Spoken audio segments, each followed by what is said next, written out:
getting it, fellas. Look here. Stand by.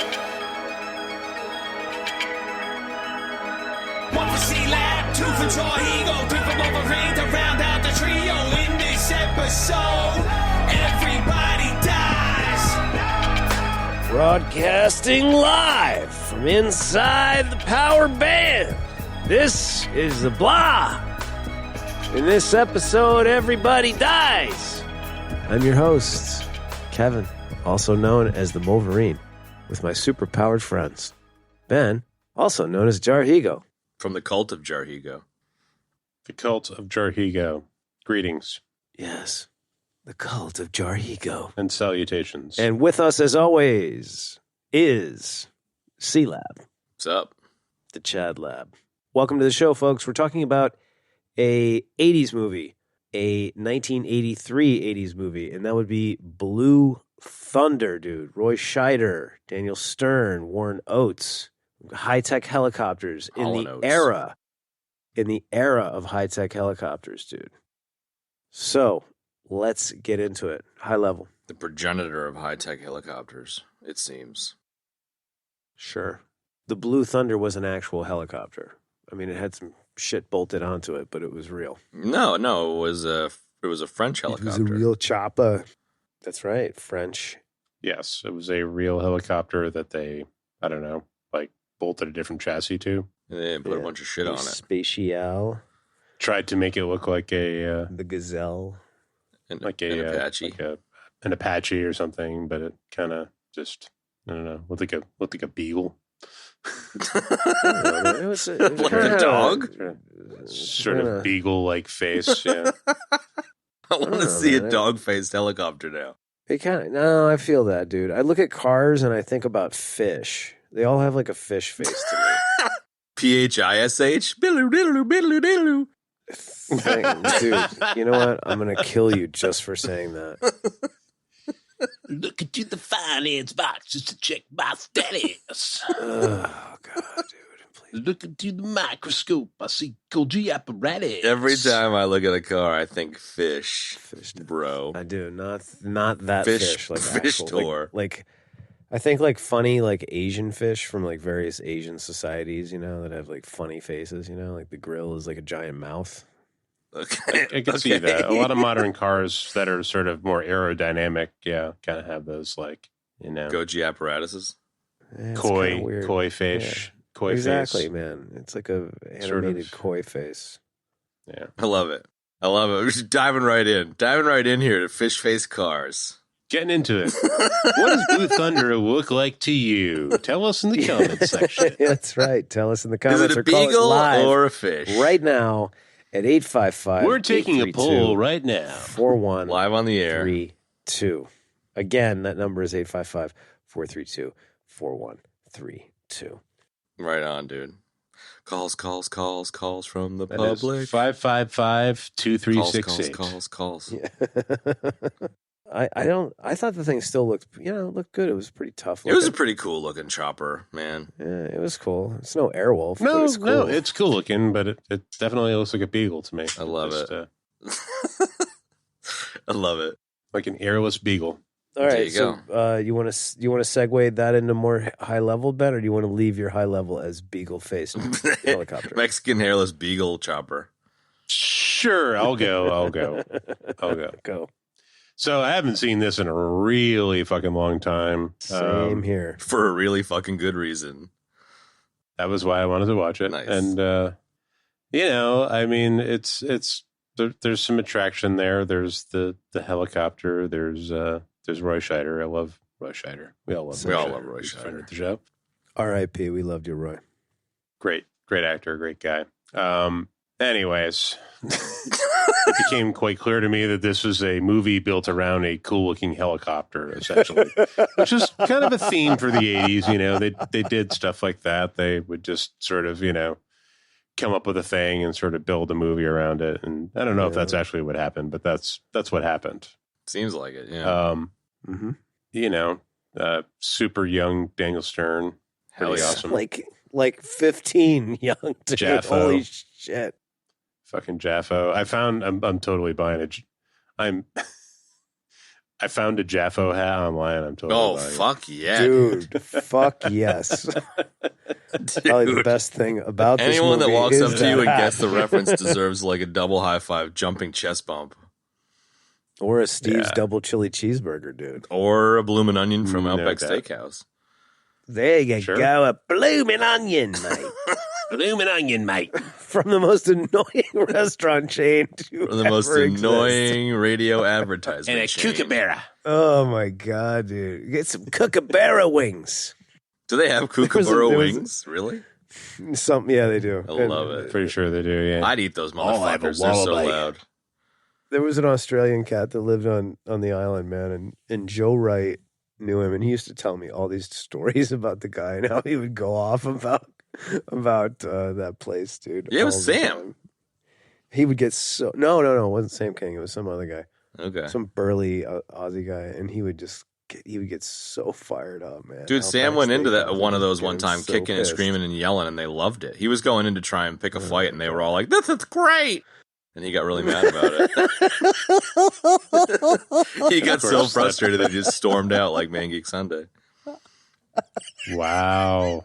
I think you told the story a little differently, but that's That's pretty much Totally funny. Come on.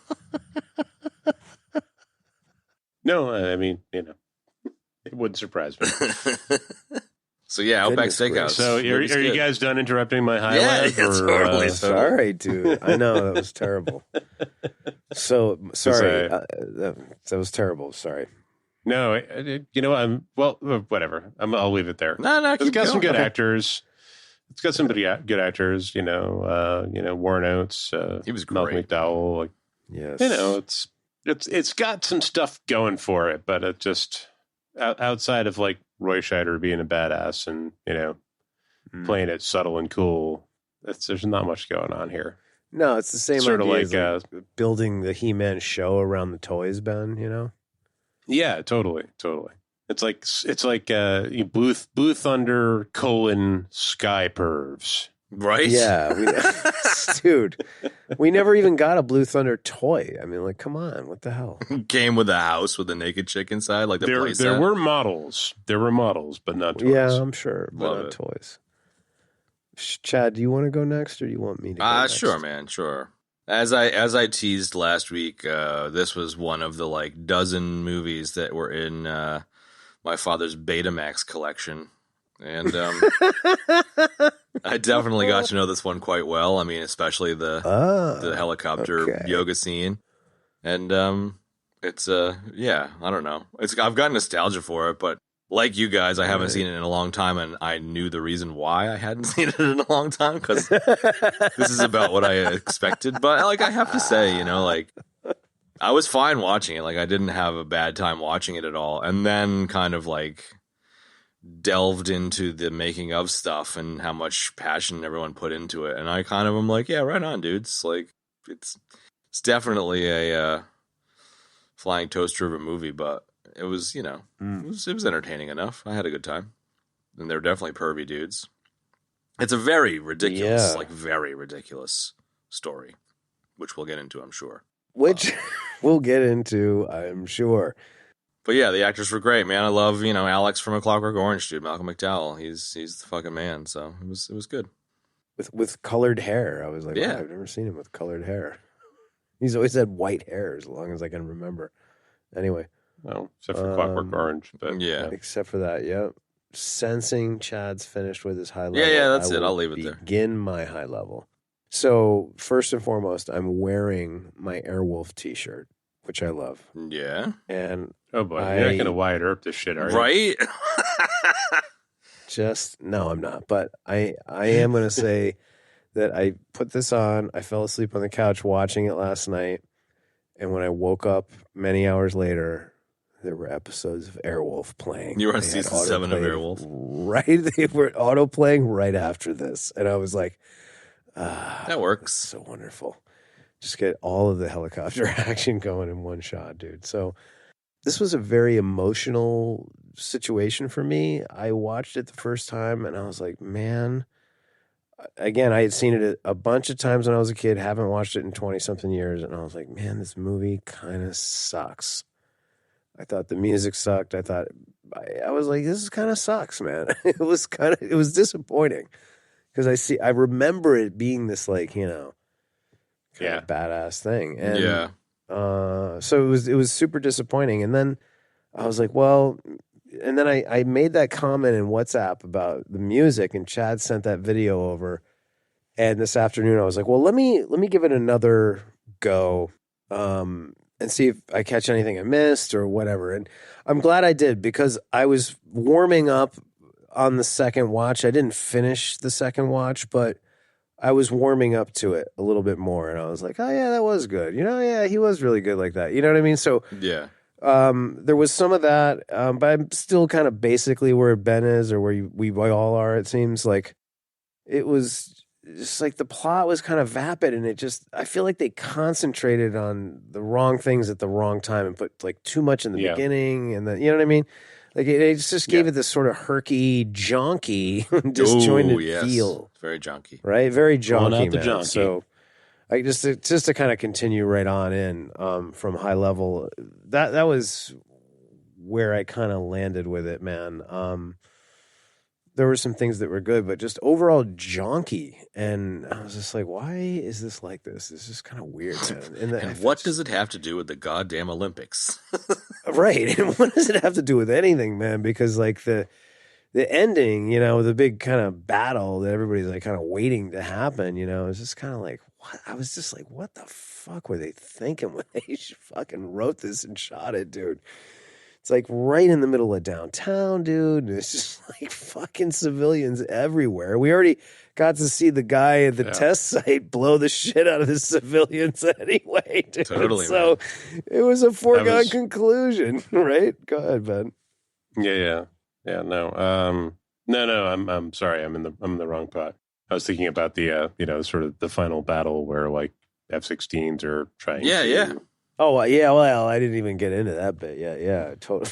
That part. The whole time I was just like, what the fuck is going, like, and like, I was like really pleased to learn that Roy Scheider was like, wouldn't my character want to take the fight to like an unpopulated area? Like, man. Exactly. And like fought tooth and nail, but they were like, no, explosions. We need like destruction. Yeah. We need to blow up a bunch of families at the bottom of this building. Yeah. It's like fucking the way they have it. It's like an LA 9/11. You know what I mean? Like it might as well be, dude. It's like missiles blowing up buildings, right? Like they poor Amos and his chicken shack and all of the Asian guys that run it, which was so weird, dude. The right? So Korean barbecue or whatever, the all Asian staff of Amos's good old Southern barbecue.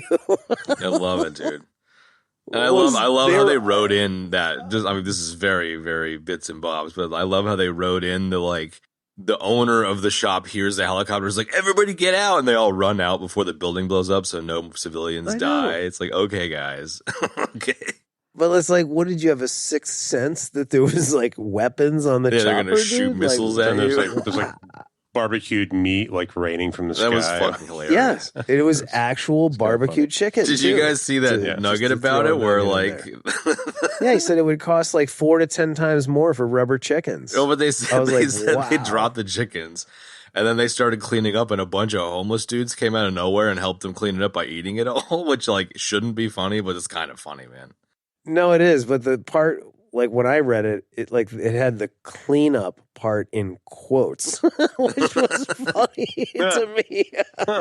I guess it's like, it's not funny that a bunch of homeless people got their meal off of because of obvious reasons, but like I associate that Skid Row trope with LA. Like that's where it would be. So like it's kind of a bit of a trope too. So I don't know. It's kind of crazy and hilarious that it actually came to be 80s homeless crackhead dudes coming out and eating chicken off the street. Super weird. Yeah. Free meal, dude. Whatever. Yeah. The Jets. Yeah. I don't know. It's kind of dark. No, well, it's a little bit dark. Yeah. Did you turn around on the music at all? I was kind of digging it. Yeah. It was very minimalism. No. Minimalist. I did.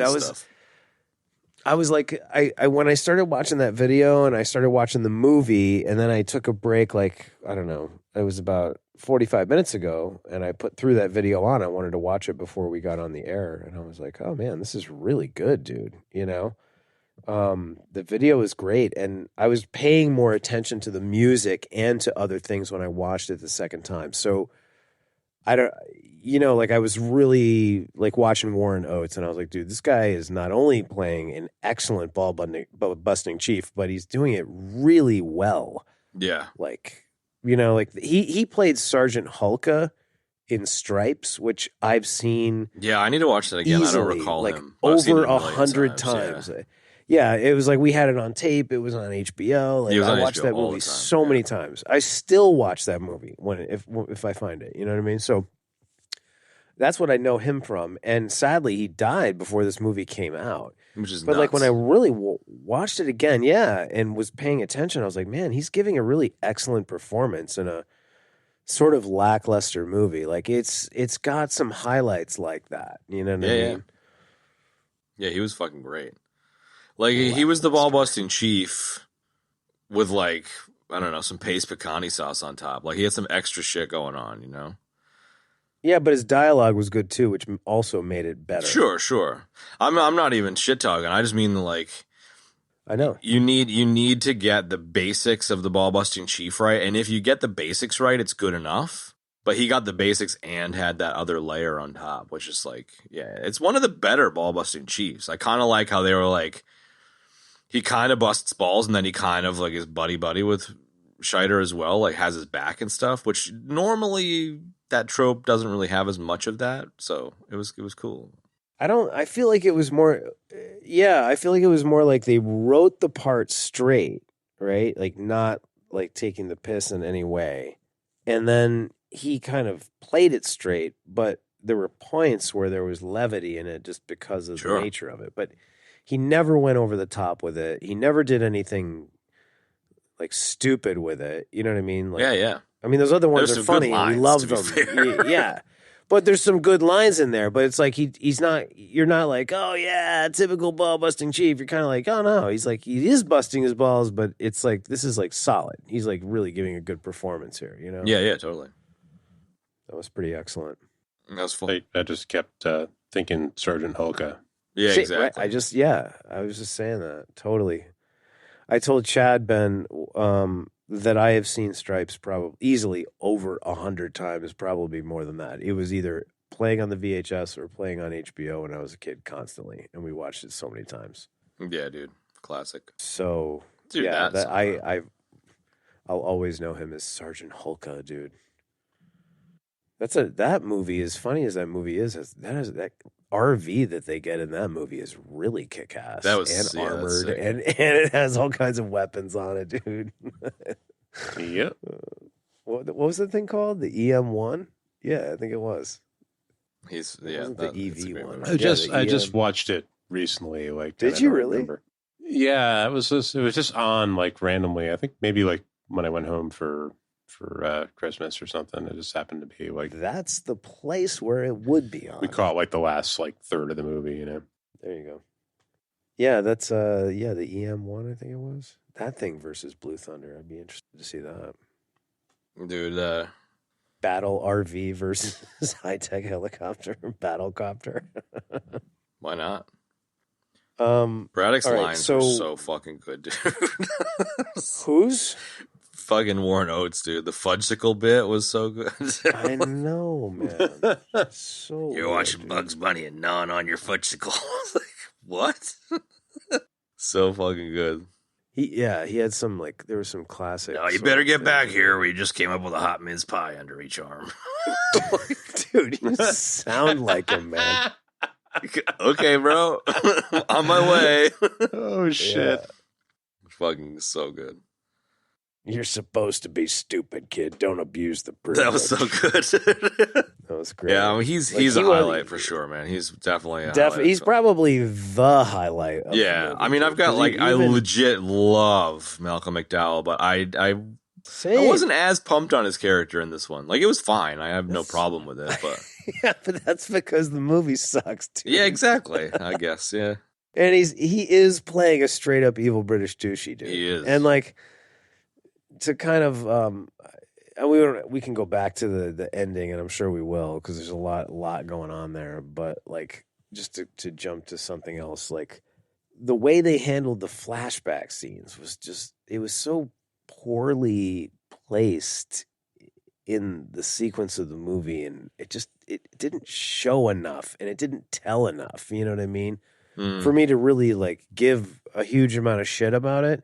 We do know that like the guy fell, and we do know finally from one scene that Malcolm McDowell was there, you know, and pointing at him, return to base, you know. But like, I don't know, I just didn't like the way that slotted in. It was just like sort of wasted time, because again, like I said a minute ago, and I think you guys agreed, like it was just like the way they structured the story was just bizarre, dude. So it was like 30 minutes till we even know what Blue Thunder is, dude. And then it's like we're off and running. They go out on one mission. After they spy on the woman doing naked yoga, they zoom on downtown to whisper mode, bro, and they hear this whole evil conversation. And they're like, all right, we got to expose some shit. And then it's like, you know, we're off and running on a conspiracy theory, dude. And the next thing you know, like there's a World War III downtown, dude. Like, it's just weird, man. It's weird the way they structured it. And I looked at the timestamp on it. I was like, an hour and 48 minutes. I was like, that is enough time to tell a good story. Yeah. Like, they weren't like sharp on time or tight on time, and they didn't cut it, you know? So I thought that was really weird. It was a bit weird. I think that was the problem, part of the problem with the movie. Well, it wasn't clear what the story was. Yeah. Say, like the whole thing really, like it, you know, nobody gets a good chance to be fleshed out particularly well as a character. The plot is sort of like incoherent a little bit. Like you're like, wait, what? What do the bad guys want? Like, what are they trying to do? Like, yeah, I don't know. It's just it's flimsy. I thought they were going to go Manchurian Candidate on it for a little while there, where it was like setting Roy Scheider up to, I don't know, fucking shoot somebody at the Olympics or whatever, and they were going to try and frame him. Because it had been that long I hadn't seen it. I was just like, what are they, like, why is Roy Scheider involved in this? Like, what the fuck is, what are these military dudes doing with an Apache helicopter in LA? Like, what the fuck are they going to do? And it's like, oh, Thor means offensive, you know, capability. So it's like, you're going to go fly an Apache into the Olympics and just fucking shoot up the stadium? Like, what possible fucking use is there for it, you know?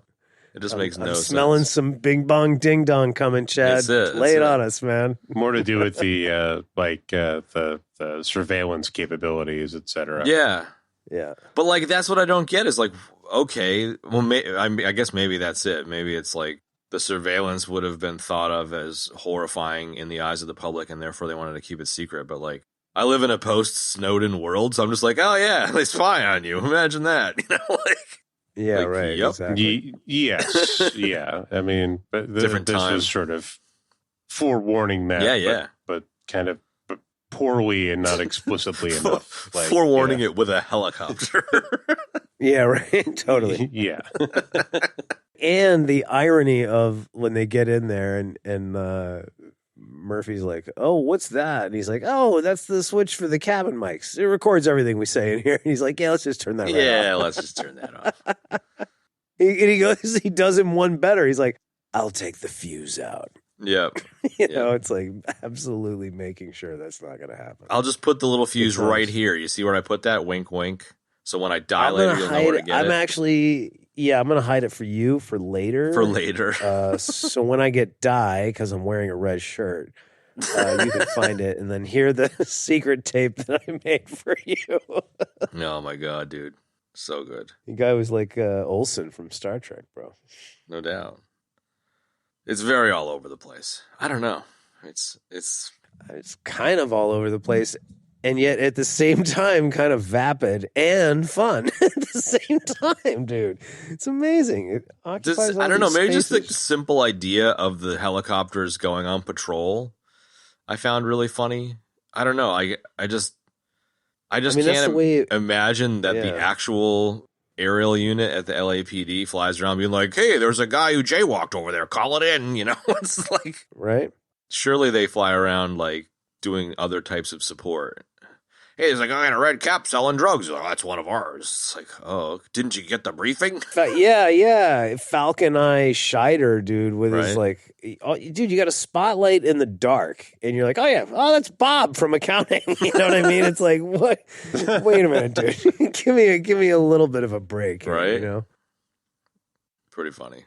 Yeah, and Stern, poor Stern, man.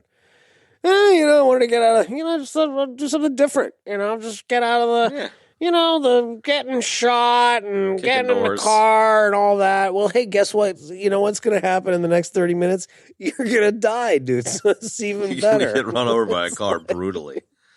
That was a pretty good stunt, to be fair. Yeah, it was. Proper mowing downing. Yeah, it was. Proper. I recognized Stern, but I didn't put two and two together, with who he was. It's because he's like 15. It's because he's 15. Because he's prepubescent. I mean, he's like, he sees dead people. He's so young. He's dead people? He sees dead people. He's like a fucking child actor in this thing. It keeps popping in my head, dude, is gay people. You love that, don't you? Yes, I do. It's fucking Marv, Home Alone, dude. Love it. Marv from Home Alone. What? Yeah. Oh, Stern is Marv from Home Alone. Totally, Yeah. dude. He's been in a million things. He was the narrator of The Wonder Years, bro. Hell yeah. Yeah, Daniel Stern's great. Just so happened that in this movie, he looks like he's 15. Does indeed. And he asks about Jaffo about a million times, And loves cleavage. And loves That perving cleavage. stuff was pretty over Loves the top. him some titties. Some Yeah, seriously dude, it over the was- top stuff. I remember that's kind of one of the things this movie was kid famous for. Yeah, right? exactly. So When as a young boy you scrounged the television for a boob or a side boob. totally. This so was in the the holy analog, holy grail of HBO Exactly. side boob. I mean, In the the- yoga scene's pretty goddamn explicit. It's pretty heavy duty. it is man. pretty explicit, man. It is. And I would say in the analog realms of like the kid networks when we were kids, right? Because there was no internet. We had the analog internet, of whisper telling campaign things. of like where Yeah, what hey, movie yeah, to rent. yeah, whisper campaigns about boobs copy and of Blue movies. Thunder? No, I really like that movie. Can I borrow your copy of Blue Thunder? It's a good movie. I just really like to borrow your copy of Blue Thunder. I can lend it Yeah, to right. you, but at 30 minutes and 20 seconds, the tape is so tape. garbled from rewinding it that you're not going to see anything. Exactly. It looks like the Spice Channel when you haven't paid anything. Spice Channel. Oh my god, man. That is Watching the such Spice an old Channel for reference, hours for it dude, to yeah. unscramble for 3 seconds. What are we doing? We're taking next week off. We'll be watching the Spice watching Channel the Spice all Channel. week and not recording the podcast. Sorry, folks. We'll catch you the week after next. So long for now, folks. We, I got a little anecdote here. My dad stole our cable television from the neighbor. Like he literally ran a cable to the neighbors and plugged into his fucking box. And so we had whatever channels that dude paid for. Did your neighbor know about this? I don't think he did actually. And dude, like one night, like obviously this is ridiculous, but one night, you turn on the Spice Channel as you do, and it turned out the guy had paid for it, and it was like I was fucking John Bobbitt by the end of the night, dude. Like a teenager. I basically ripped my dick off. Chad, this is a family show. Yeah, I know, but it's too good. It's too good, mid-90s or whatever. Teenage angst. It's just fucking Oh my hilarious. god, that is And that was very, the night very I pulled a John Wayne Bobbitt. Yeah. Fucking hit the jackpot, dude. Hit the jackpot.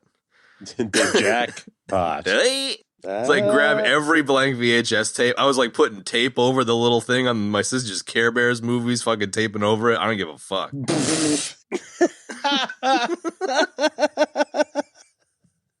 Ugh. not very ashamed. revealing. Whatever. Thank you. No, don't be. Yeah. You wouldn't be allowed. Too late now. Too late now. It's in the can. It's too late now, dude. It's in the can. Yeah, that yoga scene is pretty epic. You know, like this is. Yeah, I'm just gonna leave that. No, it's. It was I great. had something and I lost it. We were all trying to get a thought in there, and I was like, "Well, let me wait," and then I've lost what I had. But yeah, it was pretty explicit, man, for sure. Daniel Stern was freaking out, And also creepy as fuck. It was, dude. It's like, hovering outside. I mean, this it's poor like lady's nowadays, house. especially now in the world that we live in now. You know what I mean? It's like a helicopter with whisper capability is outside your window, listening to everything you're saying, and zooming in to watch you do naked yoga. Yeah, that's awesome, man. It was creepy, you know. And But then again, when he went to his buddy's place and broadcast him banging his wife too.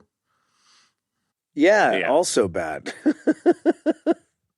Terrible, dude. Zooming in on the cleavage. Yeah, Very that's pretty 80s. bad. Very kind of like Porky's, you know, or like Revenge of the Nerds, you know. Oh yeah, Yeah, Porky's, absolutely. total Revenge of the Nerds. These are inappropriate quasi boob movies. You know what I mean? That had a little skin in them, man, and in the analog internet would blow up. You know, with people talking about that. It's the only thing I remember from this movie. Helicopter and that random scene of yoga. Yeah, I didn't remember like what the nudity was. I remember there was like a big nude scene in this. It was like I remember Because you're old analog. I remember them perving out on it. Yeah, Files. I do yeah. remember the people perving out on it. I don't, not the cops, but I do remember like everybody talking about it. Like, dude, you know what I mean? It was like, hey, did you see Blue Thunder? You know, that kind of thing. Hey, did you see Blue Thunder? Like, there were boobs, man. Minute I was totally 32. naked doing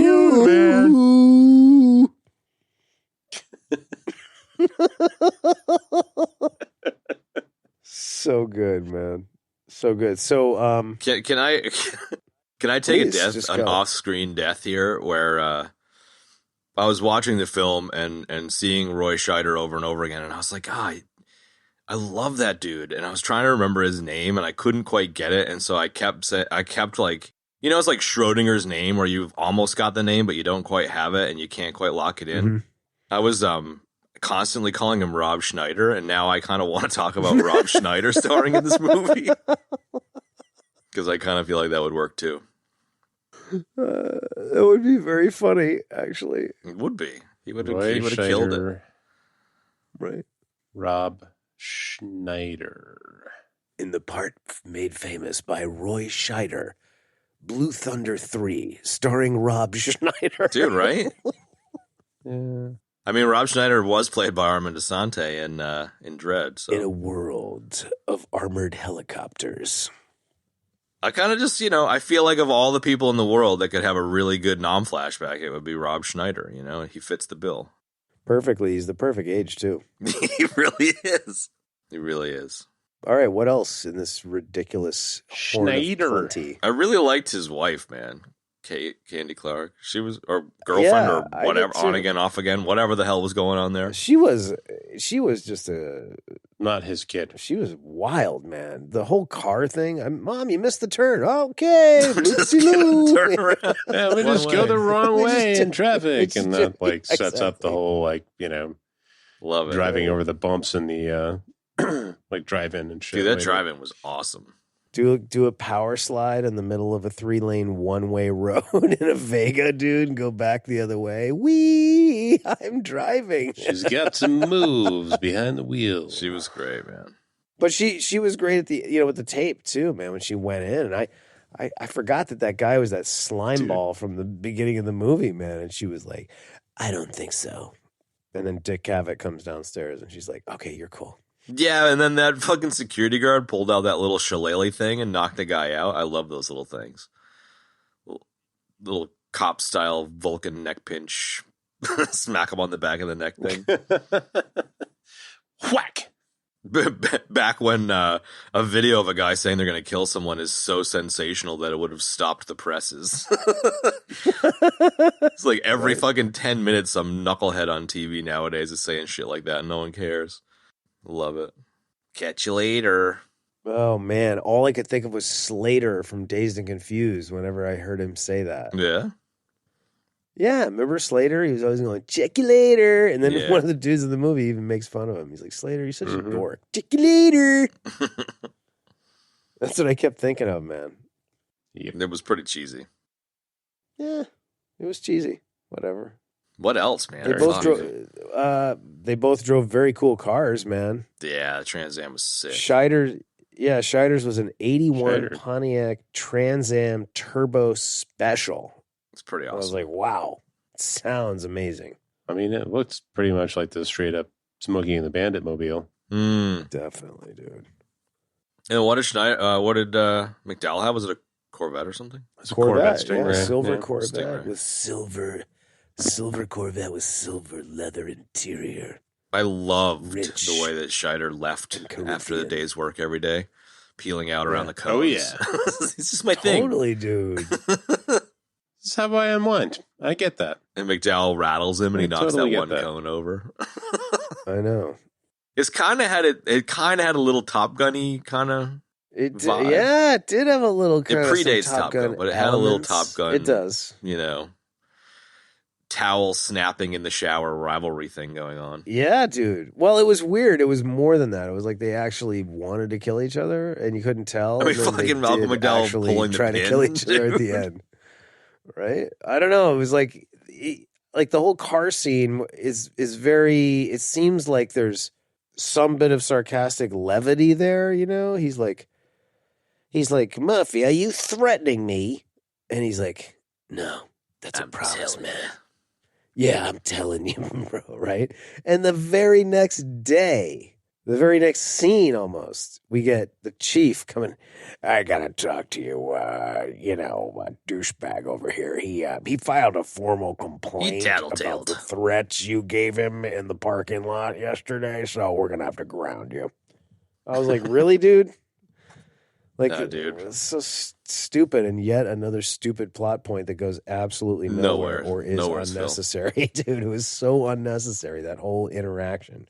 It's like they should have put the energy towards something else, for Christ's sake. I mean, just the idea of McDowell going in and pulling one of those cotter pins out and fucking with the dude's whatever it was, turbine or some shit. It's like, that's just so Exactly. unfucking believable. It's just like, that would never fucking happen, man. No pilot would do that. Nobody would do that. Even the most evil motherfucker wouldn't do that. Again, it's that they keep alluding to like they're trying to set up Wyatt Shcneider to like frame him for something, but like they never do. It never actually really bears any fruit, or yeah. There's like not really any way it fits into the story, but clearly that's part of it. Is to try and play up the like, oh, he's crazy, he's unhinged. Oh, he's trying to, yeah, exactly. Yeah, but it's like a diet frame up, dude. It doesn't exactly go. You know what I mean? No, Like, is that they just like dropped that thread somehow? Like it just exactly. That's why it's a diet frame up, dude. Because you're right. He was like, because like, and that's where the Vietnam thing comes back in. Because that's presumably to show like how they know each other and some incident that happened that put them at odds or some kind of rivalry. But it did such a bad job of that. Yeah, you couldn't really tell. So in the present, you have McDowell kind of. He's kind of on him and after him, but you can't really tell if he's like being serious or if it's like this jovial kind of towel snapping thing that you just said, Chad. You know what I mean? Like it's jovial right up until he tries to fucking kill him. But that's just it, and so it's very vague and sort of ambiguous. You know what I mean? Like it's so poor. Like that's what I think. Ben and I were talking about the way that the story is structured out. It's just dumb like absolutely that, But there's also all kinds of great, interaction from Shcneider's end, like just kind of like subtly mocking his British accent, etc. Like he's like, yes, repeating what he says, like, so there's good stuff, and there's good stuff there, but like it just, I don't know, like so they somehow blew that whole like rivalry, like it's never really. I think, yes, I agree with you 100%. And I think to take that a step further, if you take the movie as a whole, it's like It's that funny analogy that people use. I've used it where it's like all of the cans of the 6-pack are here. The plastic thing that holds them together is either cut in a couple of places or is non-existent, man, because there are bunches of good bits like the Chief. Right, yeah. We when were you go to talking pick about it when up, you you're leaving a couple beers behind. Exactly, and you don't even realize it. Yeah. Which is even worse somehow, So like, yeah, you're absolutely and then right you're, about that. you're And it's drinking like, the 6-pack and you're kind of buzzed and you're like, wait a minute, I thought I had a couple more left. What the fuck happened? yeah, exactly, right? Yeah, so like, it's actually very good. That's sort of exactly how this movie feels by the time you get to the end of it. It really, really is, man. It's like you didn't drink enough and you thought you brought more liquor, right? That's the feeling for the movie. That's what the subtitle of this episode should be. You don't feel drunk enough and you feel like you brought more liquor, but you can't find it. I swear to God, man. Because like the whole, just to like dive a little bit deeper on the whole Cochrane thing, like they go to the military test facility, which that whole part seemed sort of unnecessary too. It was just so dumb, dude. It's like, just introduce the chopper. Like, take him to the garage and introduce the chopper. Because we already get the guy that goes over the chopper with him after that whole unnecessary bit, right? Yeah, it's like clunky 80s exposition. Like, oh, people are too dumb to figure this out. We need to like try and, we need to walk them through it with we need to walk them through it, totally. Spell it out. Yeah. So you get like the second that he sees Cochrane and Cochrane sees him, it's like they start the ambiguity of the relationship is right from the beginning. So like one of them is like doing that, like, kind of like last week with Jonas, it's like, oh boy, Murphy, right? and then Murphy's like, well, if it isn't my old war buddy Cochrane, and right from go, you don't know where they stand. And after the demonstration, he goes, or the chief's like, yeah, well, we're going to have Murphy here is going to be our point guy. He's going to be the one operating the apparatus. And Cochrane's like, oh, yes, I don't think that's going to do. I'll have to test him myself tomorrow. And you catch this huge hint of like, I'm going to prevent you from becoming the flyer of the Blue Thunder. Right. You can't be the guy because we have plans. Yeah. And it's like, and then again, it's like you get this kind of jovial, seems like ribbing after that in like these various different times. And you can't really tell what the situation is with the relationship. And that's where all that confusion comes in. But it starts right from go, man. It's ridiculous.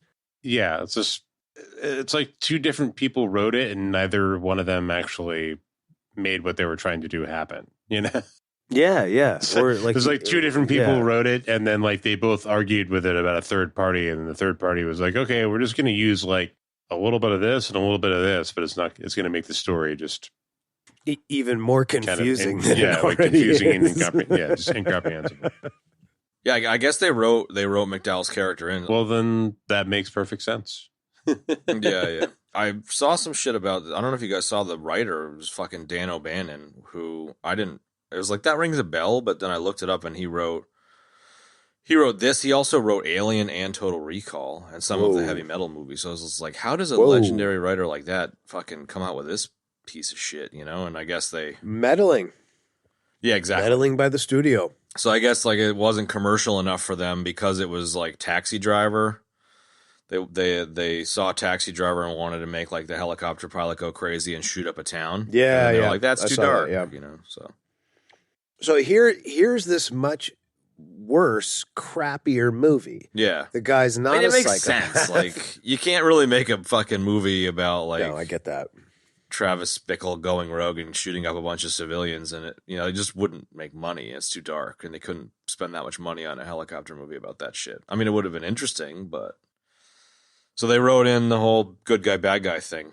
And that's kind of where it came from, which makes sense because Cochrane, like McDowell's character, is pretty flimsy, like the rivalry. To your guys' point, so it's always got to be a bad guy.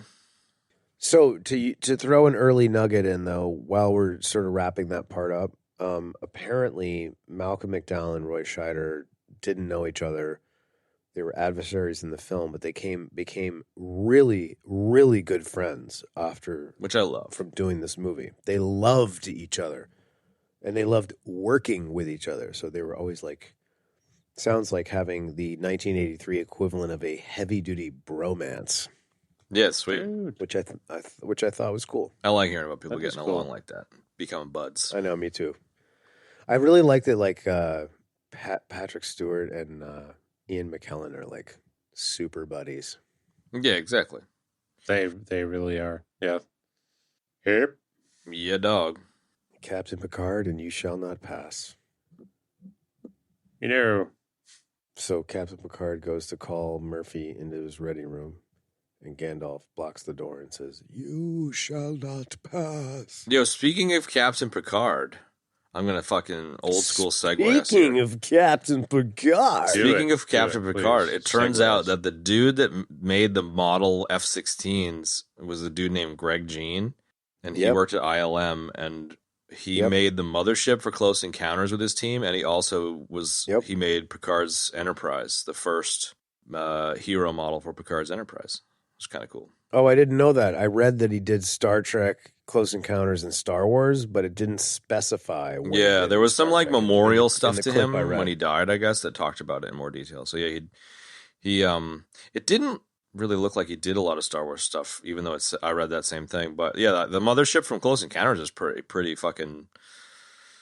That's pretty pop culture, man. Like it's pretty well known. Not to mention Picard's Enterprise. So The Enterprise D. some connective tissue That's there. I a- like it.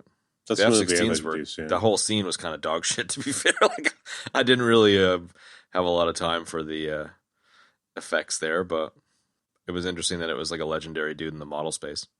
Yeah, definitely. I mean, it wasn't terrible for the time. For the time, yeah, No. yeah, fair enough. No. What 81 is what when did it you say filmed, too, we so. should do, Ben? Close Encounters? Close Encounters. Dude, it's such a good movie. Yeah, dude, I haven't seen that in so long, man. Yeah, totally. I've been. It's one of those movies I've been dying to watch, but I keep putting it off because I don't want to watch it until we cover it. So, Well, we could do it next Ooh, week if you want okay. instead of Ladyhawke and bump There Ladyhawke you for another go, like a there week you after or go. something. I mean, let's or Schedule's liquid. yeah, maybe I don't know what makes more sense. No, I feel like we should do Ladyhawke. We should Yeah, you're probably do right. something that's more fantasy instead of sci-fi because I feel like we've been kind of in that turf a lot lately. Yeah, Ladyhawke is more cuckoo cuckoo cuckoo cuckoo cuckoo cuckoo. Dude, wow. There was a use of the word ready room in this movie. To my ready room. Somebody said ready room in Reference this, to and I my ready room. immediately thought of you, Kev. I know. Agreeing Wow, to my that's Beverly, to my ready room. Murphy to my ready room. Cochran to my ready room. Yeah, That's it. the ready room. I'm so glad I imprinted that memory into your brain. Yeah, it's great. I want to have a room sometime somewhere in Valverde that's just the ready room. Oh man, what a grand idea that is. Good job. And it's just got a desk on it with a cup of Earl Grey and Oh, yeah. 75 tablets. 75 iPad You know what? equivalent tablets. You know what I randomly discovered the other day is that I believe heard it like in passing on like a news thing or something that there's a Valverde County somewhere. Oh, I'm moving. I'm on right now. Texas. Where else? I love it, never dude. mind. Let's Change move my to mind. Valverde County. I'm not living in fucking stop. Texas. I don't dude. love it. Why? Nah. No fucking way. Yeah, same here. Too likely to get thrown in a fucking prison for jaywalking or some shit. Depending on where in Texas you're talking about. Austin's a great town, dude. I love Austin. Yeah. The other towns are kind of weird. Austin's I did a cool. Ween tour. I did a 4-show tour through Austin in like 2000 and right when we had that summer of love, Benny, where Dan and all those boys doing Joshy's dad's house. That ran out 2008 maybe. So drove through Texas. It was cool, but Austin was the Yeah. best for sure.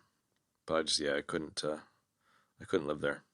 Yeah, there The are border. many reasons. That's why. Yeah, Many exactly. reasons. Valverde. Anyway, all right. So there goes my dream of Verde. Well, it's just like buying a fucking acre on the moon. I'm sure you could just rename a county or some shit, can't you? I don't know, dude. I'll just go live there alone. Okay? Fine. I'm gonna go. I'll just go live alone, start my own revolution, man. It's like Egg Shen said in Big Trouble in Little China. China is where the heart is. So Valverde is where the heart is. That's it. We don't have to find some place called Valverde to set up shop. Like, it's already wherever we decide to go is where Valverde That's it. is. That's it. This is like an inspirational speech from a movie, Ben. Do, do, do, do. You know what, Kev? Kind of what I'm going for, man. Yeah. We don't have But to it's really live. motivated by the fact that I don't want to move to Texas. That too.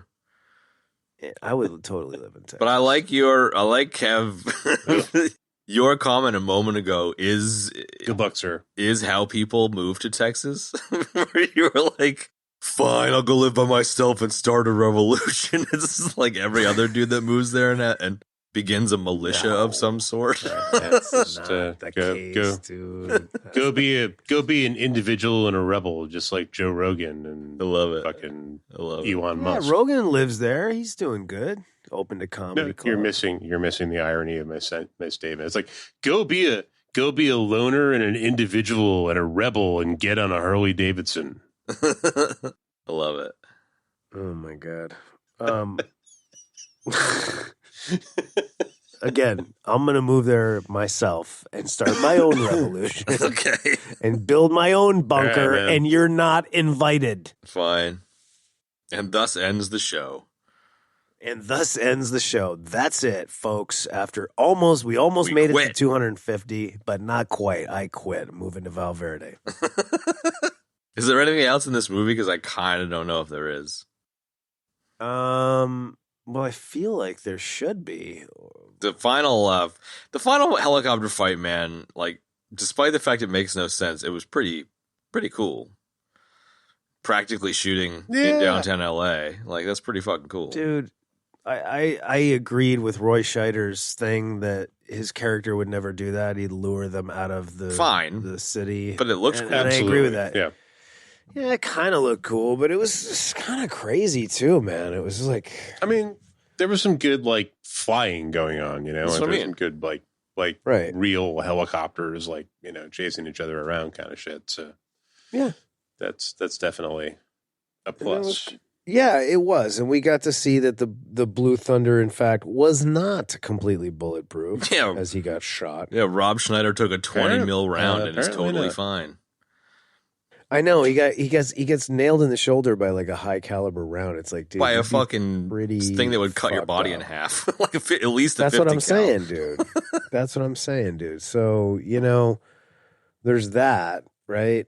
And then It was just a nick. the malfunction Flesh wound. of the helmet targeting system, which was a major bummer, Dude. because now we can't use like probably the single coolest thing about the helicopter. That is one thing I remembered is the helmet turning gun system. That was the coolest thing I'd ever seen when I was a kid. It was the coolest thing I'd ever seen. I was like, wow. You know, and this is when I start creeping into Airwolf is way better territory. Oh, yeah. Yep. Oh, yeah, up, dude. baby. I mean, there's not much of an argument there, you know. It's Thank you, Ben. Well, Because thank I feel you. like I was Yeah. getting I was getting some pushback from Chad the other day about Airwolf being better than Blue Thunder, and I'm like, it's just not a contest, dude. Airwolf is like, the paint scheme is almost like an orca, and the thing looks like an orca, and it's got turbo boost and all kinds of gadgets and weapons. Dude. This thing has a Gatling. This thing has a Gatling. gun, and that's it has a turbo boost. Exactly, dude. I mean, Airwolf was like they took this and then they're like, let's make a Knight Rider show, you know. Totally, dude. Whereas I feel like the Blue Thunder show was more like a cop drama kind of a thing, you know. Yeah, it was terrible. The Airwolf chopper just, I don't know, isn't as cool looking as Blue Thunder, I don't think. It's too sleek. I don't know. I mean, it's I just like a that, stock though. helicopter with, you know, some shit attached to it. Yeah. And then they got that set for every time they filmed inside. It's a cool looking helicopter. It's a cool helicopter, but it's, it's not like a military helicopter. True. It's more like some billionaire built it as a side project kind of feel to it, which I love, dude. And it has all those hidden weapons in it, which are super, super cool. You're just loving on it because it's got Borgnine in it. Shut up, dude. I know it does have Borgnine, which is another Cabbie. huge plus. Snake. It also has 8 Jan Michael Vincents, dude. Because after I watched that episode, I had to watch Transdimensional Cable too. Love it. So it's got all those Jan Michaels, Borgnine, the chopper's cooler, hidden weaponry, bulletproof as well. I watched this episode last night where the guy's like the guy that has like the glasses eye patch, which I totally dug, dude. He's like, you're going to have to fly into Russia and rescue Rostov. And Stringfellow Hawk's like, the only way to get... It's Wyatt fucking Derp over here. The only... Wyatt Derp. Right? The only way to get the Airwolf into Russia is to strip off the armament. Are you saying you want me to fly in there with no guns? I was like, dude, this is sick. It was absolutely great. Anyway, that's the Airwolf corner. I'm not going to turn this into a whole thing. That's the reason why Wyatt Earp is better. That's the reason why Airwolf is better than Blue Thunder. Dude. Okay. I love it. All right, Wyatt Derp. Yeah. Oh, and last thing, helmets. The helmets were cool as shit, dude. Yeah. I love it. It was like a full face helmet, dude, and the visors like automatically went down. And as that dude on YouTube said, when those visors went down, you knew some fucking shit was about to go down, dude. With that sick fucking HUD that was inside of it. Looked like a game of Pong. Totally, dude. Totally. I mean, Airwolf was like fun, swashbuckling kind of adventure, whereas Blue Thunder, this is like supposed to be like a commentary about the surveillance state and like the militarization of like the police force and all that stuff. And it kind of didn't really like sell that all that well, but it's not the same kind of a thing, It's a, different thing, dude. It's more political commentary than that absolutely nails it right there, right? And so this is what I'm picturing happen. They were like, well, we wrote a film about a high tech helicopter. It's really a commentary on the police state, and they're like, all right, great. Well, we're gonna film it and cast these people and shoot this movie, and then. This should be a fantastic idea. And then they come back after like 3. They didn't do that great of a job at it, and then they come back after 3. Dude, that fucking helicopter's awesome. No, wait, they come back after the 3rd test screening with the test audience, and they're like, well, nobody really liked it except these kids over here. Exactly. You know what I mean? So I was like, okay, I think we can recut it and market it as a super cool helicopter movie to kids. The yoga scene really blew their socks off. The fate of this movie is totally, dude.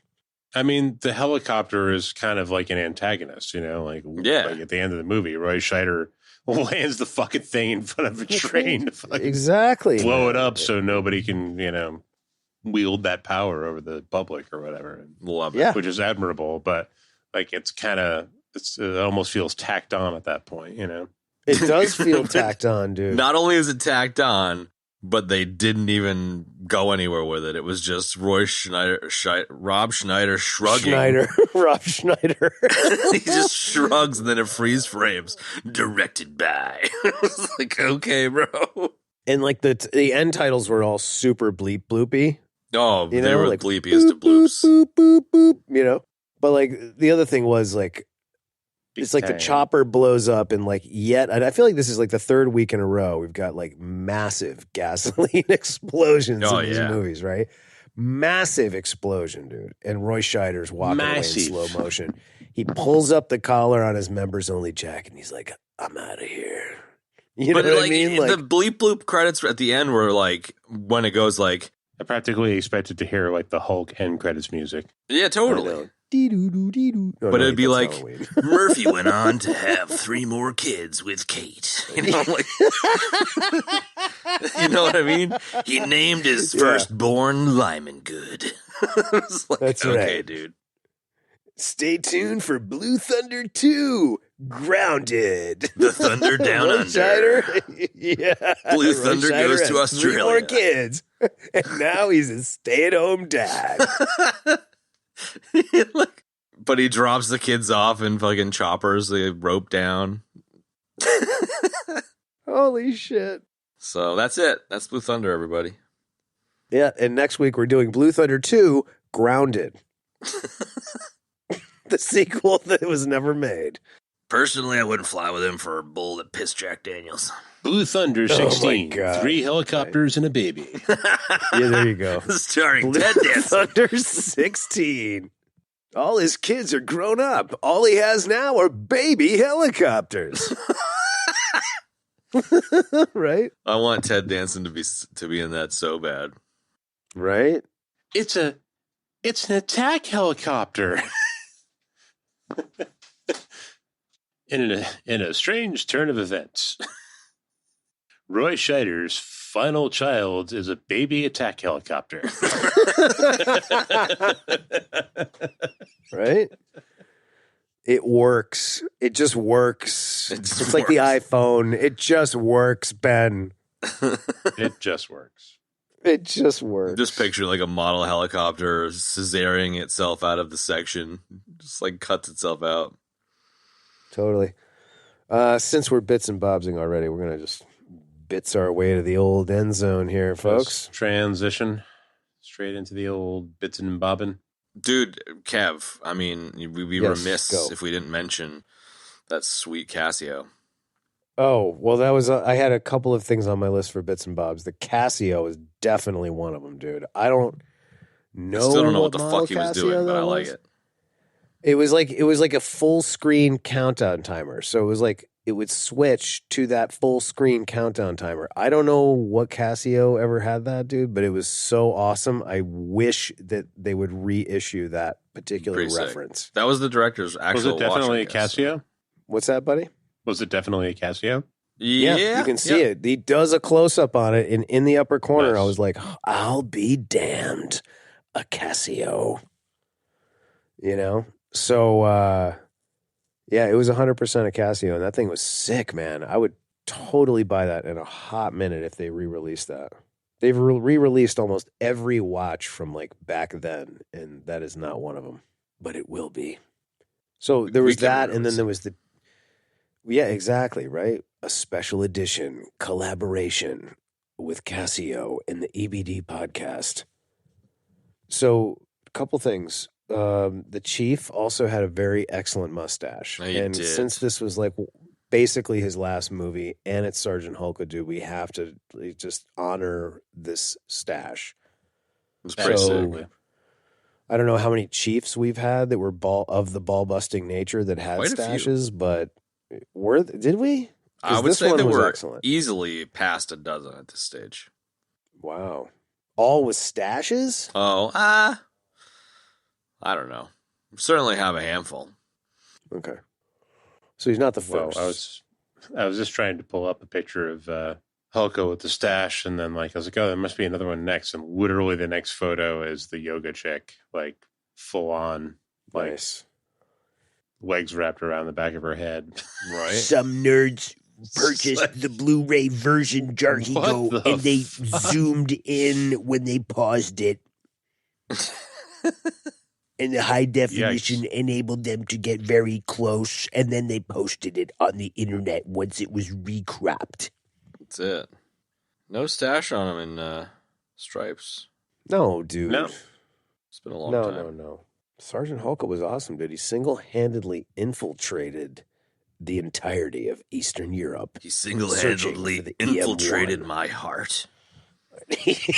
While he was infiltrating Eastern Europe, he was infiltrating my heart.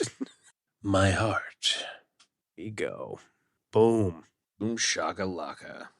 Oh, the EM50. I was close. EM50 urban assault vehicle. You ejecting to stripe out? Yeah, I had to, man. I got to give myself a death. Bitsing and bobsings about other movies. As you do. There you go. Hang on, I'm just writing this down. Fucking neighbor. The fucking steak and egger, dude. Solo-mish. Is that your neighbor? I was like, what is that? Yeah, every last 3 weeks, he's just been like, I'm just going to sit down on the other side of your wall and fucking play some music. Awesome. He's on the keyboards today. Wow. All right, so what we're looking for really is pictures of William Warren Oates. Sorry. Did you guys watch the TV show? I didn't. I did, but I don't remember anything about it. It's probably better that way. I definitely did, and I don't remember anything about it. I didn't even remember that. I was like, what? Dana Carvey played Jaffo? Like, oh my God, that's right. That's crazy. Wow. Yeah. I did not even remember that detail. He also looks like he's about 11 years old. He does, and he was. Dude, Bubba Smith's in that show? Hell yeah. Right? Juliette Lewis's sexy dad, Jeffrey Lewis, is in it. It's kind of packed with some 80s goodness. I can't remember how we got there. I think it was the Woody Harrelson movie, wasn't it? So, wait a minute. Natural Born Killers, is that where that one came from? The Jeffrey Lewis bit? Wait. Sorry, ask me that again. Say what? We went off about how Juliette Lewis's face looks just like her dad, Jeffrey Lewis, and we were talking about how sexy Jeffrey Lewis was. I think it was during Natural Born Killers. Believe so. He first came up. You revealed that they were father-daughter in the Double Impact episode. Oh. Ooh, Double Impact. Double Limp Act. Yep. Double Impact. Oh, my God. Any other Roberts? Any other Robert De Niro's? Wow, they've got a pre-owned copy of the Blue Thunder DVD at Walmart for $7.12. You can buy it online. It's a fucking heirloom, dude. Get it, dude. That is so funny, dude. Pre-owned. I love it. If it was a VHS tape, do you think that beta copy still exists? Oh, my God. My dad is a hoarder without borders, dude. I probably does. Hoarder without borders. That's pretty rad, man. Yeah. Yeah, it is. I'll ask him because he's got a bunch of home videos on beta that he wants to like transfer to Digi, and be pretty sick. Be pretty sick if he had it still. Yeah, do it. Push him, man. You get him to do that stuff while he's around because that's it. Gets complicated. Yeah. Any other bits or bobs? You guys must have noticed that Casey Wong was in this movie. He was one of the one of the news still reporters. seeing it afterwards, so I should die for that. But yeah, dude, RoboCop. Oh, egregious, bro. Yeah, pretty lame that I missed it, but I love it. It's like that guy's got such a distinct look and voice. He really does. Right? I was like, dude, Casey Wong? What? Casey Wong? Casey Wong. Casey Wong in this movie? Oh my God. Anyway, talking about the watch, the Chief. Yeah, that's about all I got, man. It's like McDowell's like kind of he had so many stupid little kind of catchphrasey things, you know? Yeah. And keep it tight. And keep it tight. I want it tight. Keep it tight. I was like, okay. We're going to keep it tight for you, bruh. Bruh. He was a good EBD. He was. He is total evil British douchey, bro. Like in the classic sense. Okay, so if we're transitioning to nuggets, I'll start with Malcolm McDowell is really afraid of flying. So this was like a huge it's hilarious. Deal that he did this. Right? Mm-hmm. Isn't that weird? Probably isn't anymore. Apparently he can't even watch it. Really? This movie because love it it. gives him wow. the willies. Yeah, he was stoked, I guess, with it. He's like, this is one of his favorite movies he ever did, which I kind of love. Wait, was what? This, like, he just said is one of his favorite movies. Probably because he's best buds with Shcneider or something. They probably had fun on set or something. Wow. Chad, did you read this nugget about Jeffrey Lewis?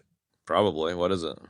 It's that his character's name in Maximum Security 1984 is the same exact name as Murphy in this movie. Hey. That's weird. Oh, I never even. I don't know if they said this in the movie, but the acronym for Thor is Tactical Helicopter Offensive Response. Yeah, they say it in the movie. They do? Yep. When the supercomputer that will fucking tap into the matrix, what you type in this magical helicopter.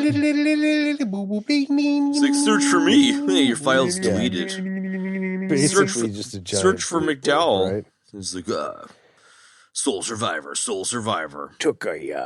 We took a regular helicopter and we put some bulletproof glass on it. We put a massive gun in the front that can And a shoot 4,000 supercomputer. rounds a minute. And we put a massive bleep bloop in the back seat. So much so that the passenger has to sit sideways. Can we just acknowledge the gripe of Kev? Two microphones that can hear through glass right underneath the helicopter rotor. Oh yeah, No, totally dude, those plausible. mics were for the outside sound, but it's still completely implausible. It's very, very, no, very that's implausible. but I mean, okay, but even for the outside, Like any way you cut that pie, it's ridiculous. I mean, if you want to have microphones on a helicopter, maybe put them on the bottom, not right next to the fucking rotor. You know, no, right under the rotor. Yeah, it's very, very, very silly. You can hear a mouse fart from 2,000 feet. Okay, mate. Yeah. over. Yeah. Well, you just got to turn on whisper mode, don't you? You know, they almost named the movie Whisper Mode, which it would have immediately meant the movie never was seen by anyone ever. Well, it was actually the code name was Whisper Mode, and Your code name is Whisper Mode. Don't be so careless. I'm your host. Don't be so Whisper Mode. careless Yeah, this is fucking falling apart. I love it. about those whisper comments. Wait, Nothing. why? Okay, Why? I'm dead. No. What? Why? Careless whisper. Oh, Jesus yes. fucking Christ. Careless Whisper. Careless whisper. You know the Wham song. Hell yeah. Jesus fucking Christ. Shut up, dude. Love it. I love it. No, I will not shut up. No, I will not shut up, Wolverine. It's a great track. I love that track. God, I just started playing it and I can't find the damn. Oh, Because, you know, it's a very iconic saxophone part that maybe somebody like Bill Clinton or Way into it. Tim Capello could play. or they could do in their. Everybody duet. loves a good Or maybe they saxophone. did. Hold on, Who knows? right? Totally. Holy fuck. Hang on, Kev's just got to All right. finish the music video. No. Playing this chicken shit podcast. Oh my god, dude! All right, let's. What do you got? What else? What do you got for nuggets, Chad? I had the Greg Enjoy. Jein model dude and then the Casey Wong thing, but there was one kind of random nug that was somewhat interesting. The drive-through theater, Pickwick, was like, I thought it was crazy. It had 780 car spots. Like, that's pretty fucking I crazy. know. I But, read that too, man. There was a bit that said that Blazing Saddles premiered at that theater, which I thought was kind of a bit of Hollywood lore that was kind of cool. Well, and it was also like less than a mile from Walt Disney, and across the street was the Equestrian Center. Pretty wild. It's a cool looking drive-through, and I liked the up down car bullshit in that. It was very car chasey. There should have been more cardboard boxes at the drive-through, but it was pretty sick. I agree. There was definitely an excellent drive-through scene in Heat, dude. Oh yeah, totally. Yep. Love me a good drive-through. So that's it. Kind of a random nug, but that's my nug. No, that's good. I had one nugget that I wanted to. Hang on one second. Let me find it. Deaths? Hold on. I had one nugget. Hold on. Oh, okay. Oh, this one. Okay, so I think there was like two, but I'll just use this one because it's kind of the nerdiest one that I really like. The control stick in the F-16 cockpit is identical to the one from the Viper starfighter cockpit in Battlestar Galactica in 1978. Right on. Yeah, but what I really like is the way that they wrote it was comparing the F-16 to the Viper. To the Viper, yeah, not sure. the other way around, dude. You know what I mean? Like, Yeah. It's a completely fictional craft, dude. It's so stupid. I love it. All right. Deaths. What you got? I got 4. I got the QAnon death for you. Pre-game. I got the Green room Phish. Yeah. Pre-game death. The Phish death for you. I ejected on the EM50 from Stripes, and then you had the death by Casey Wong. No, That's yeah. what I got. Yeah. Casey Wong has got it going on. Right? Any additions? Objections? Reversals? No. Would anybody like to contest a particular death? Nope. Excellent. So, ratings. This is where the show gets tough, folks. It's not that tough rating, this one. Because we have to come up with a rating. This one is for a this 2.9. complex enigma of a movie. It's pretty bad. It's a pretty bad movie. I did warm up to it when I watched it the second time through, but it still did not save the terribleness of the plot. What do you guys reckon? 2.9 is your answer? Yep. I don't know, man. This is tough. I need to just think about this. I reckon that I'm asked to rate things so many times, just on a daily basis. You know, like rate this transaction with a service request on fucking you're right. Comcast. Yeah. How is your service thing? How is the quality of your call? Christ, after I fucking opened my fucking finger up the other week, like, my insurance company was calling me to try and answer a fucking survey about how satisfied I am with their fucking service. Like, there you go. And the irony of all of this. Press 1. Fucking hate rating. Press 1 if you're the satisfied. irony of all of this I've been pressed is that 1, when but I you- don't have a finger. When he finally goes to hang up the phone after this rating-filled hatred rant, it's going to ask him to rate the to quality rate the of the show, call. yeah. In Kev's outro, he's going to ask the audience to rate and review it. Yeah, that's true. Like a douchebag.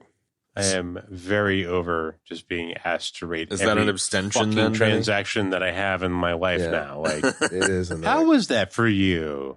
Yeah, it is So, annoying. I'm so tired. scale Of of it. 1 to 10. I'm so fucking tired of it. I love when they ask me to rate or do something, and there's one of the selections is not now, because that's literally what my brain says when I see those things. Not Every now. I want the not ever option. Never again. So that's my rating. Okay. I love it. It's possibly the best rating ever on this So show. I've got you down as I hate ratings. There you go. I'm going to I go in do. a slightly different direction. I'm going to give it. Last week I gave my first ever Stallone's 5. Mm-hmm. I'm going to give this thing a 6.21. It's not quite a Stallone's 5. It's Better than got Rebel some, Moon. Yeah, it's got some cool elements to it that sort of keep it in that 6 range. The story is just horribly written and horribly told.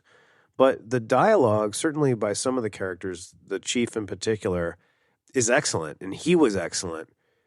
The helicopter is definitely cool, despite the fact that I love Airwolf more and I'm wearing the Airwolf t-shirt. And there's other cool things about the movie. The sex was a bit gratuitous. What can I say? It's a 6.21. That's it. There you go. And that is going to wrap up this week's show, folks. Should say goodbye. Say goodbye. Well, like, we hold haven't on. talked about next week or anything. We didn't. Chad, what are we doing next week? Benny has proposed Ladyhawke. Benny. Yeah, I'm down. Some fantasy, dude. Old school fantasy. Yeah, totally. I'll tell you what. I'll go out on a high note. I loved that article about Tubby for free that you sent over, man. That was excellent. Which one? And that Ben sent over that article about Tubby for free. Oh, yeah. Yeah, basically PC Mag Blue Dubby for free. Blue. Like in the age of like paying more and more and more and more and more and more for subscription services, only to be like, oh, we're just going to play commercials, so fuck you. Yeah. Like, it's kind of refreshing to just have a service that's like, no, it's free. We play commercials. We got some weird shit. Maybe yes. Maybe you'll find something interesting to watch here. Like, yes, I just enjoyed that. Mm. And I got to say that I increasingly agree. Same. It's solid, dude. It's getting fucking expensive. No, it's ridiculously expensive, man. It's so fucking greedy. It's so ridiculous. And I gotta, like, at this point... Oh, but we want to give you more premium content that we'll just cancel willy-nilly. And then, dude, or it's the change. Cancellations. And then if you're in the boat that Disney's in, it's like it's pretty much everything they're making sucks right now. And then on top of that, the app itself for Disney Plus is so bad. Like, the thing just glitches out constantly, man. Good thing I pay for it then. Well, I'm appreciative of that, but I'm still going to bitch about the quality of the crappiness of the app. Is so bad, dude. Yeah, it sucks. It's terrible. Ugh, so bad. Anyway, there you have it, folks. Next week, please join us for the wonderful fantasy classic Ladyhawke. And thank you for joining us for this awesome helicopter movie, Blue Thunder, also known as Not Airwolf. And that's it for us down here in Verde. We'll see you next week. This is Mulvey saying so long. See ya. Later. And that's going to wrap up this week's episode, folks. If you'd like to check out the show notes for this episode, you can do so in your podcast app of choice or on our website, ebd.fm/episodes/244. And as we do every week, we'd like to thank everybody for supporting the show, either by listening, supporting us directly on Patreon, or rating us and reviewing us, or just spreading the word about the show, telling friends and so forth. Thank you all. We really appreciate it. And again, for anybody new that would like to do that, you can rate us and review us where you get your podcasts. Tell your friends. Check out the show. And you can support us on Patreon. We sure do appreciate it. And as always, folks, you can check us out on Instagram, which is our social media hangout spot. And that's at EBD Podcast. Thanks for joining us for Blue Thunder. We'll see you next week for Ladyhawke. So long for now, folks.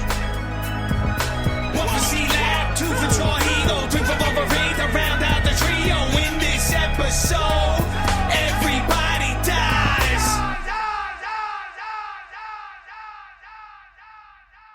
Beady. Stop into it.